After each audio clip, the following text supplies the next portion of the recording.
दाऊद का पुत्र सुलेमान राज्य में स्थिर हो गया और उसका परमेश्वर यहोवा उसके संग रहा और उसको बहुत बढ़ाया। और सुलेमान ने सारे इस्राएल से अर्थात शस्त्रपतियों और शतपतियों और न्यायियों और इस्राएल के सब रईसियों से जो पितरों के घरानों के मुख्य मुख्य पुरुष थे बातें की। और सुलेमान पूरी मंडली समेत गिबोन के ऊंचे स्थान पर गया, क्योंकि परमेश्वर का मिलाप वाला तंबू उस जिससे यहोवा के दास मूसा जंगल में बनवाया वहीं पर था। परंतु परमेश्वर के संदूक को दाऊद किर्यतायीम से उस स्थान पर ले आया था जिससे उसने उसके लिए तैयार किया था।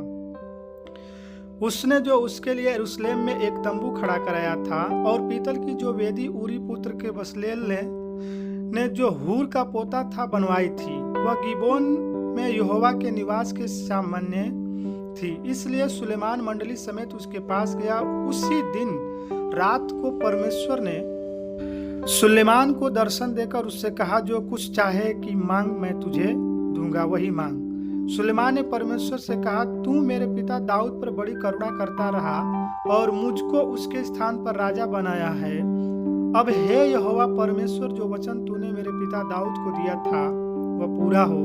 तूने जो मुझे एक ऐसी प्रजा का राजा बनाया जो भूमि के किनकों के समान बहुत है। अब मुझे ऐसी बुद्धि ज्ञान की मैं ऐसी प्रजा के सामने अंदर बाहर आना जाना कर सकूं, क्योंकि कौन ऐसा है कि तेरी इतनी बड़ी प्रजा का न्याय कर सके। परमेश्वर ने सुलेमान से कहा, तेरी जो ऐसी ही मनसा हुई, अर्थात तूने न तो धन संपत्ति मांगी, न ऐश्वर, और न अपने बैरियों का प्राण, और न अपने दीर्घायु मांगी, केवल बुद्धि और ज्ञान का वर मांगा है, जिससे तू मेरी प्रजा का, जिससे ऊपर में मैंने राजा नियुक्त किया, न्याय कर सके। राजा नियुक्त किया है, न्याय कर सके। इस कारण बुद्धि और ज्ञान तुझे दिया जाता है, और मैं तुझे इतना धन संपत्ति और सर्व दूंगा जितना न तो तुझे पहले किसी राजा को मिला और न तेरे बाद किसी राजा को मिलेगा।